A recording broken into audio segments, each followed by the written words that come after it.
Hey, record living friends, this is Brian from Tokyo Record Style. Today I woke up to the news that two of my artistic heroes left the world, and I wanted to pay tribute to them and celebrate their life and their legacy and thank them for inspiring me in so many ways, making such an impression on me at a young age, and maybe introduce them to you if you might not already know about them. Now, Tokyo Record Style is really a crossroads of photography and music, two of my biggest passions, and one of the heroes that I lost was from music, and one of them was from photography. So you probably also woke up to the sad news if you know that we lost Shane MacGowan of the Pogues. The Pogues are an Irish rock and roll, punk, ska, traditional country, really their own original sound. This record and this band and this album in particular really stands out among my record collection as one of the most original sounding records. I don't have any other records that sound quite like the Pogues. And the Pogues were probably from the late 70s, early 80s, and they went on to play until I think in recent years. And I think Shane MacGowan was the front man and maybe the songwriter. I don't know all the band members' names and all the instruments that they played, but Shane MacGowan stood out among them because I actually came to sort of appreciate and know about them from seeing Shane MacGowan and the Popes. Now, Shane MacGowan was a bit of a troublemaker, a rude boy, a lush. I think he had a reputation for just being outlandish and a kind of wild card. And he came and played my local theater in Boulder, the Boulder Theater, back in the late 90s or early 2000s. And he was like a lightning bolt. Seeing him was absolutely amazing. Now, he has this sort of these big ears and this pompadour hair, and I think he had a mouthful of crooked teeth, but he's got this sort of boyish charm about him that really, I think, made people attracted to him. And I think this band basically was so good and so rowdy and so they just imploded basically. And I think, you could find somebody who's steeped in more Pogues knowledge than me, and you can find out the history of this band. But I think Shane MacGowan eventually ended up getting kicked out of his own band. It's one of those stories. And I think he for copyright or licensing reasons, he had to go make another band, and he called it the Popes. And, basically doing Pogue songs. And I saw him with Shane MacGowan and the Popes. And I think I photographed a record from Shane MacGowan on Tokyo Record Style, one of the earlier posts. And actually, I went and listened to that record. I'll drop it in the description. And it's a newer record. And I remember it sounding really great and really. The thing about the Pogues is that it's a punk band, I'd say. But they play traditional Irish, traditional songs. And I want to say it's like almost a roots band. And there's these beautiful sort of sentimental ballads and, just these really pretty classic songs amongst these really heavy, fun sort of regatta, shanty, transmetropolitan, jams, really.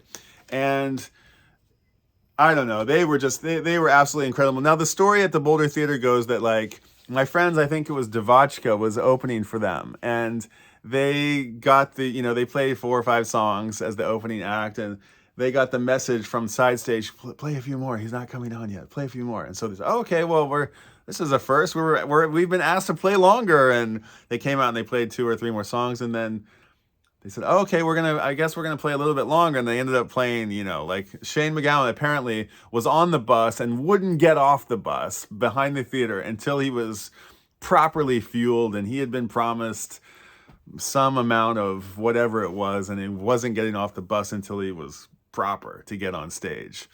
And he eventually did get on stage, and I think we had to wait for him quite a while. It was one of those that happened to me once before at a Ray Charles show.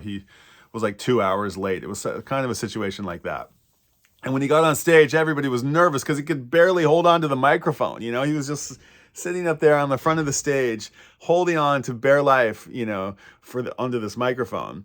But every time one of these songs came on, he just took the song by the horns and he sang and enunciated every word and sang it, you know, with intensity and passion. And it was so amazing to watch. It was like watching, you know, a lightning storm. It was really spectacular and really made an impression on me. And between every song, he'd go back to this, you know, wobbly character who could barely, you couldn't understand anything that he was chit-chatting, you know, the chatter that was going, the patter that was going between each song, no clue what he was saying, totally inaudible. And yet every song, you know, you could hear every word, and it was just an amazing, enigmatic performance. And this record, like I said, you know, is a killer record, heavy rotation since I was a kid. I really recommend checking out. There's another famous record from this era. There's probably 3 or 4. I'm guessing this one's from like 84. Yeah, 84. I think there was another one called like Sodom and Rum. I don't know that one as well, but they've got JFK here, of course, first Irish American president. Here's the band. Too, I think the guitar and the bass, they were lovers for a while, and it was sort of, you know, tempestuous band, but they look so cool here. He's got the cowboy hat on. There's Shane, right? There's Shane right here. Quite cool record. So, Shane MacGowan, you're a legend. Thank you so much for so much passion, so much great music. The tracks, I mean, there's so many I recommend from this record, and they're all so good. And this one is a weird one amongst them, but it's called The Old Triangle. And I just recommended this song to somebody 2 days ago, to my pal Caroline. And I think it's a traditional song, and it's about the triangle of the prison cell. When it's like food's ready, ging, ging, ging, ging, ging, ging, something like that, or it's time to do something. And it's all these guys in jail waiting to get out and waiting to go meet their fair ladies. And yeah, it's beautiful harmonies and beautiful. It's like bagpipes and violins, and then followed by like, you know, like really cool, skanky, awesome heavy duty sort of punk ska Irish sound. So recommend the Pogues. The second hero that I lost, or that we all lost, was the very accomplished, famous photographer, American photographer, Elliott Erwitt. Elliott Erwitt is from the golden era of photojournalism. He was a member of Magnum, the most prestigious photo agency. He was the godfather of, you know, of a generation of photographers from the 60s and 70s and maybe 50s even. Like I'd say he was like the little brother of maybe the second wave of Cartier-Bresson and Robert Capa, who, you know, are the famous photojournalists, war journalists who started Magnum. And he was one of the early members and one of the sort of, you know, I would say champions or leaders of Magnum. And he took photos of presidents, of influencers, of famous celebrities like Marilyn Monroe, incredible, intimate photos. He probably defined a style of photography that was, he flattered people. He flattered people in a way that it's really hard to find a point on it, because it was really so nuanced. He had a way of showing people in, not always in flattering ways, but always with a kind of respect for them. There was never any, you never look at Elliott Erwitt's photos and see any malice. You always, or see any intrusion or I don't know. You never see people like, he wasn't what's the word I'm looking for? He wasn't a controversial photographer. He wasn't somebody who would like get in your face or fight for he seemed like an effortless, his work feels effortless to me. And I think maybe to many people, who he photographed. I'm just thumbing through this book, but I mean, here's just I forget this one, but it's just a family photo. These are probably, I should know who these people are, but I mean, there's so much going on here. And yet, you know, he's being welcomed into their space. And I mean, who is this? Yeah, I mean, and he's like very well traveled all over the world. And it's just that classic black and white photojournalism, you know, Robert Frank, the Americans, photos. And he took, he's been to every corner of the globe. He's photographed so many, you know, masters of photography or masters of their arts. This was, I think, a wedding. This was like Serbia wedding. I think I saw this in, you know, I've seen his retrospectives a number of times. And it's so easy to tell by looking at his work that he influenced so many photographers who came after him. I mean, very intimate photos.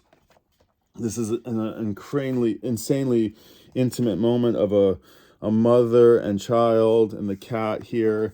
He also had an affection for dogs. He famously loved dogs, and you know, he did this famous dog series. Here's one where, you know, you got all the guys.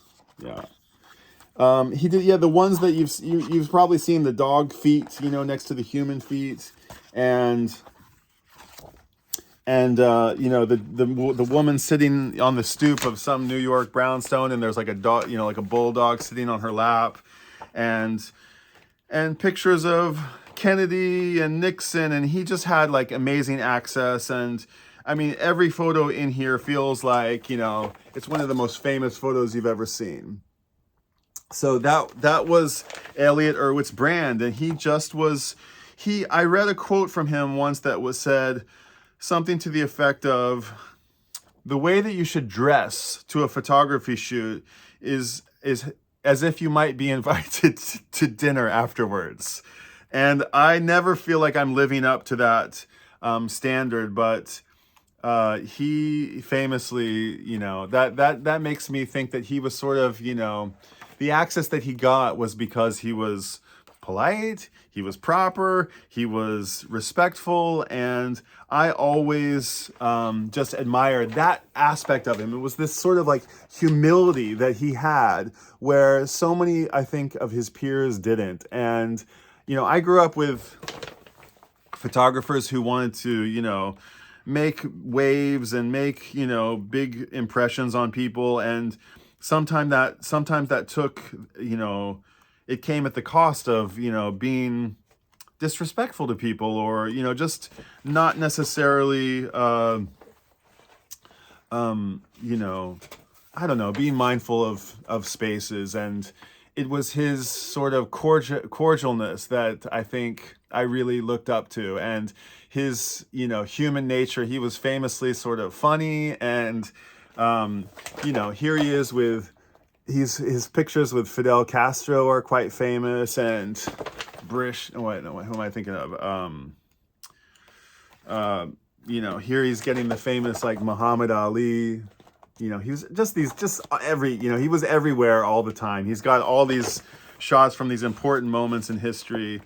And one other thing that I want to, oh my God, there's another one. This book is just filled with these famous photos that you've seen on the covers of books. You've seen them at the museums.